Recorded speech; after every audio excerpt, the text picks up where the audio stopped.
These 5 astronomical objects have a weird behavior that they shouldn't have.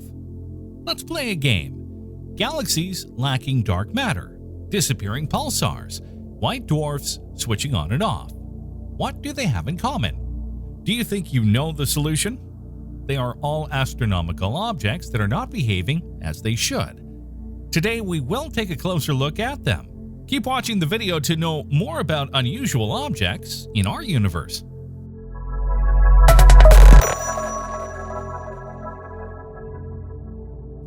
Number 5. NGC 1052-DF2. What is the nature of dark matter? This is a problem which physics is trying to solve, but it is not as easy as it seems. Dark matter, if it exists, behaves differently from ordinary matter. In particular, we can't observe dark matter directly, while we can, of course, take a look at the ordinary matter in our universe since it is clearly visible. So what we try to do is, first of all, try to take a look at how dark matter interacts with ordinary matter, studying the effects on the surroundings. Well-known evidence of the presence of dark matter in the shape of the velocity curve of some galaxies. The velocity along our line of sight should decrease to 0 for distribution of matter, what we expect in a galaxy, and that would be a so-called Keplerian trend. But things are not going this way, because we observe that at a certain point, the velocity stops decreasing and it almost remains constant in the outer parts of the galaxy. This can only be explained by assuming that dark matter exists, and in this case it has the effect of increasing the velocity of normal matter, so a gravitational effect. Also, since this effect is really small in the inner part of the galaxy, we think that dark matter is present in huge quantities in the outer edge of galaxies. Although we don't know yet what's the constitutive element of dark matter, we know that somehow it should exist. Otherwise, we couldn't explain such phenomena.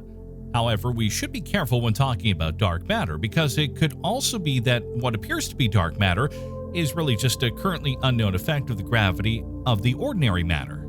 From time to time, we find galaxies that lack dark matter, as is the case of NGC 1052. The apparent lack of dark matter in NGC 1052-DF2 may help provide that dark matter is real.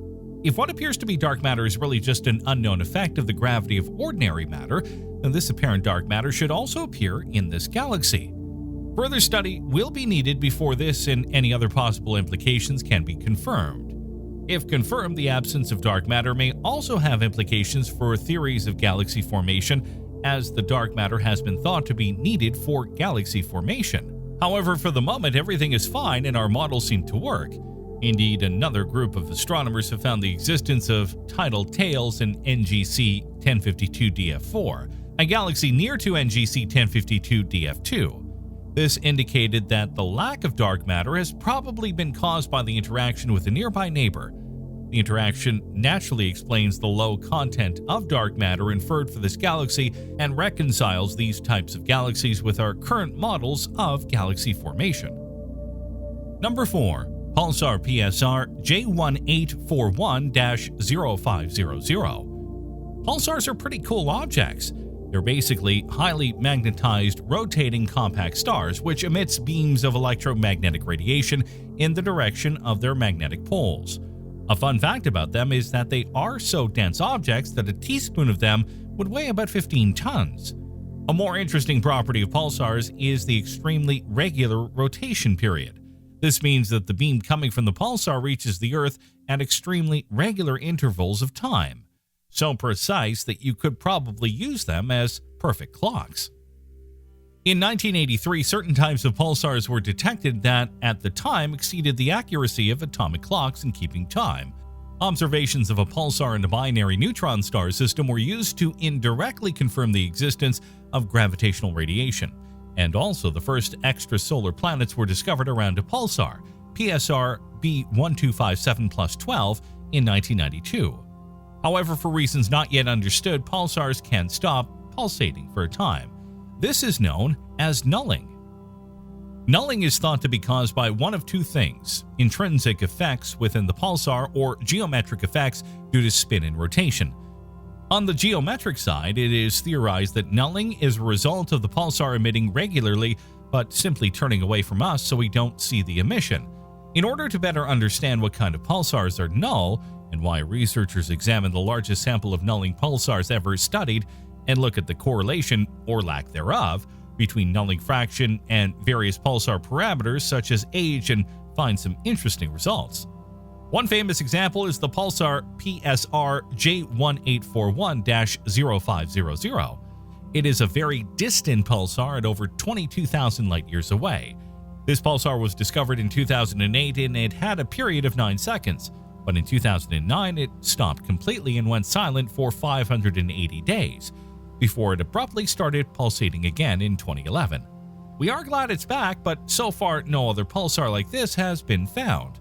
What happened during those 580 days is a mystery that may never be solved. Number 3. ULAS J1342+0928 and the oldest black hole in the universe. We found a black hole that shouldn't exist, or better to say, it shouldn't be that massive. It belongs to the quasar ULAS J1342+0928, which is the second most distant quasar known.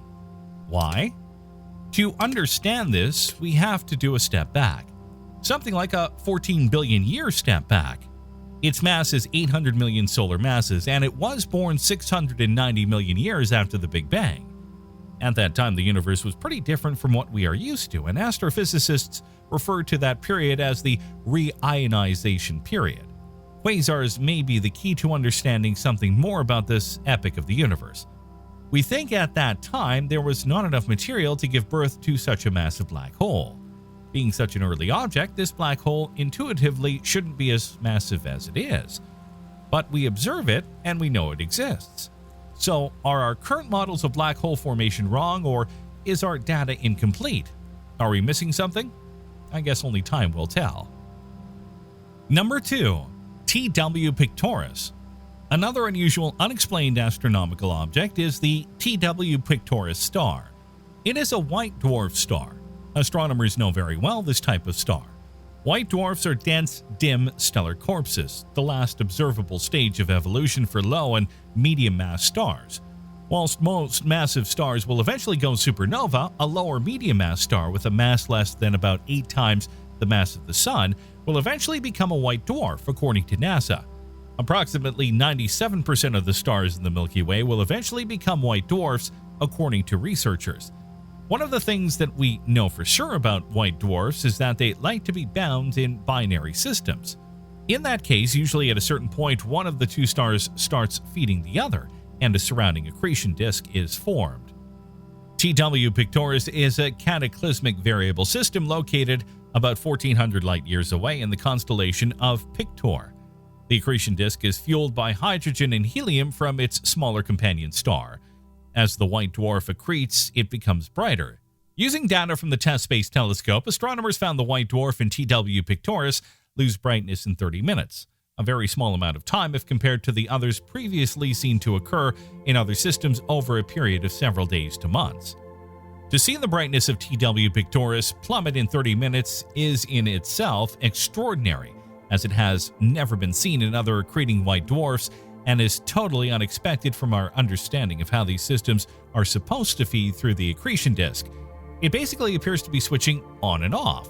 Because the flow of material into the white dwarf's accretion disk from its companion star is relatively constant, it should not drastically affect its luminosity on such short timescales. Instead, the astronomers believe what they are witnessing could be reconfigurations of the white dwarf's surface magnetic field. When the brightness is high, the white dwarf feeds off the accretion disk as it normally would, but then abruptly the system turns off and its brightness plummets. Scientists think this happens because at that point the magnetic field is spinning so rapidly that it stops the fuel coming from the accretion disk. After some time, the system sporadically turns on again and the brightness increases back to its original level. More of this type of situation must be seen and probably will be, but so far, nothing yet. TW Pictoris seems to be really unique. Number 1. Weird exoplanets and uniqueness of the solar system. One thing that we know for sure about our solar system is that it seems to be pretty unique. Since the first discovery of exoplanets, and therefore since the discovery of another planetary system, we have always found evidence for planets that are pretty different from the ones we are used to. For example, a lot of planets were detected with the mass of Jupiter orbiting really close to their host star, the famous hot Jupiters.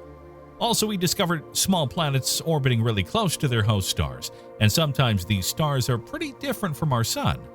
Maybe they are colder stars, and so planetary atmospheres can be pretty different from the ones we are used to in our solar system. But the most important question is our solar system the only planetary system we know which hosts life? Is it possible to find life on an exoplanet? And where are we supposed to find it? Maybe on an Earth-sized planet? Well, if that was the case, everything would be harder because it's difficult to detect Earth-sized planets orbiting around other stars. Also, we think we are biased in the sense that our instrumentation and detection techniques are. Some methods are able to preferentially discover hot Jupiters, and others are giving us precious information about smaller planets. This doesn't mean that hot Jupiters are the vast majority of the planets. It is more likely that we are lacking technology and instruments. It could also be that Earth-like planets are merely rare, and that would be something to explain. Anyway, as we characterize our ever-growing sample of exoplanets, it should become apparent whether the solar system truly is a rare configuration or if it has analogs in the local neighborhood of stars. Do you think another solar system could exist? That's all for this video. Thanks for watching, everyone. What's the most unusual object you heard of? Let us know in the comments below. See you next time on the channel.